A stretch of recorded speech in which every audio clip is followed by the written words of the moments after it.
എല്ലാവർക്കും സ്വാഗതം. അപ്പോൾ ഇന്ന് ഞങ്ങൾ ഫ്രൈഡ് റൈസ് ഉണ്ടാക്കിയ എന്തുണ്ടായിട്ടില്ല ഉള്ളത് വെച്ചിട്ട് ഇന്ന് മോന് വന്നിട്ടുണ്ട്. അപ്പോൾ ഓന് ഒരു മാസത്തേക്ക് ഒരിക്കൽ വെത്തുള്ളത്. അങ്ങനെ ഓന് വന്നുകൊണ്ട് ഞാൻ തട്ടിക്കൂട്ടിലൊന്നും ഉണ്ടാക്കി. ഇത്ര തന്നെ. നമ്മളെ ചാനൽ ആദ്യമായിട്ട് കാണുന്നവർ സബ്സ്ക്രൈബ് ചെയ്യണം, സപ്പോർട്ട് ചെയ്യണം. എല്ലാവരും സബ്സ്ക്രൈബ് ചെയ്യണം, ലൈക്ക് ചെയ്യണം, ഷെയർ ആക്കണം. എന്നെങ്കിൽ ഞങ്ങൾക്ക് വീഡിയോ മുന്നോട്ട് പോകാൻ കഴിയും. അപ്പോൾ ഇന്ന് ഇതിൻ്റെ റെസിപ്പിയാണുള്ളത്. ഉണ്ടാക്കാനായിട്ട് കുറച്ച് മുളക് പൊടിയിട്ട് ഉപ്പിട്ട് കുറച്ച് കുരുമുളക് പൊടിയിട്ട് നമുക്കൊന്ന് മിക്സ് ആക്കിയിട്ട് വെക്കാം. ഫ്രൈഡ് റൈസിനുള്ള അരി വെള്ളം തിളച്ചിട്ടുണ്ട്, ഇട്ട് കൊടുക്കാം. ചിക്കൻ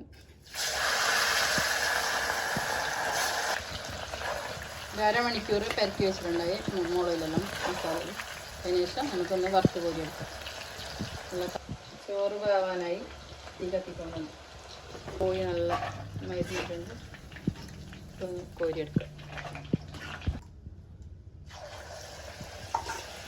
അങ്ങനെ ചിക്കനെല്ലാം വറുത്ത് കോരിയിട്ടില്ലായി. നമുക്ക് മസാല ഉണ്ട്.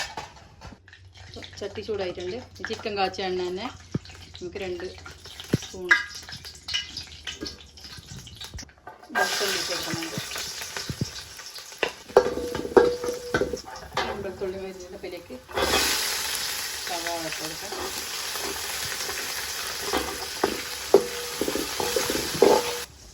നമുക്കിത് ഊറ്റിയെടുക്കാം. ഉള്ളി കുറച്ച് വാടിയിട്ട് വന്നിട്ടുണ്ട്. അതിലേക്ക് പച്ചമുളക്, ബീൻസ്, ക്യാരറ്റ് ഇത്ര ഇട്ട് കൊടുക്കാം. എല്ലാം ഇട്ടിട്ടുണ്ട്.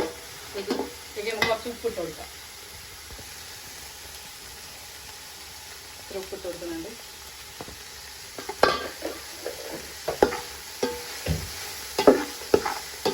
കുറച്ച് പുതിനാവും മല്ലിച്ചപ്പ് ഇടുന്നുണ്ട്. ബാക്കി മല്ലിച്ചപ്പ് ചോറിൻ്റെ മേലെ പിന്നെ ഇട്ട് കൊടുക്കാം.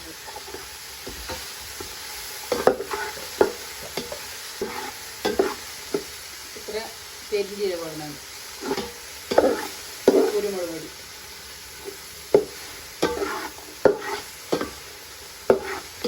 ഗരം മസാല ഇട്ട് കൊടുക്കുന്നുണ്ട്. ചിക്കൻ ഇട്ട് കൊടുക്കും.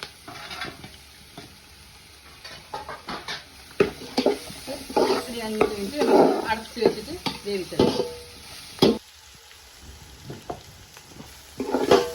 നല്ല ആയിട്ടുണ്ട്. ചോറ് ഇട്ട് കൊടുക്കാം. ചട്ടി ചാക്കി ഫ്രൈഡ് റൈസ് റെഡി ആയിക്കൊണ്ട് വന്ന് ചിക്കൻ ഫ്രൈഡ് റൈസ് എല്ലാവരും ഉണ്ടാക്കി നോക്കി. ബിരിയാണീൻ്റെ അരി അങ്ങനെയൊന്നും ഞാൻ എടുത്തിട്ടില്ല. ഞാൻ സാധാ നെയ്ച്ചോറിൻ്റെ അരി ഉണ്ടായി. അത് വെച്ചിട്ട് പെട്ടെന്ന് ഉണ്ടാക്കാൻ വേണ്ടിയിട്ട് ഉണ്ടാക്കണമെന്ന് വിചാരിച്ച് അങ്ങനെ ഉണ്ടാക്കി.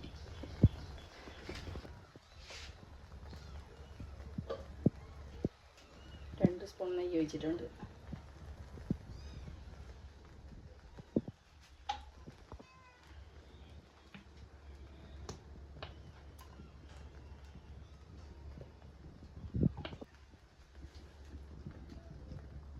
സോയാ സോസ്,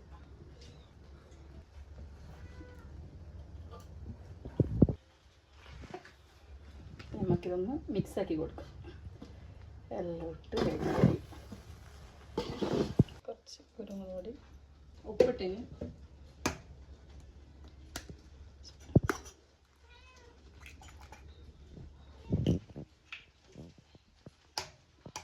രണ്ട് മുട്ട വെച്ച്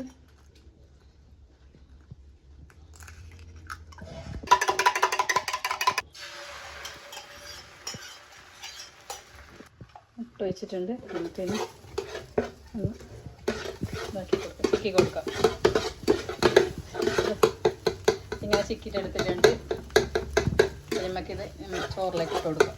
എല്ലാം ഇട്ട് ഇങ്ങനെ ചോറ് റെഡിയായി. ഫ്രൈഡ് റൈസ് മസാല ഇടുന്നത് വേണ്ടെന്ന് വിചാരിച്ച് മസാല ഇടാതെ ഇരിക്കുന്നത് പാങ്ങില്ലല്ലോ. അപ്പോൾ അതുകൊണ്ട് മസാല എല്ലാം ഇട്ട് എല്ലാം റെഡിയായി. പിന്നെ നമുക്ക് കഴിക്കാം.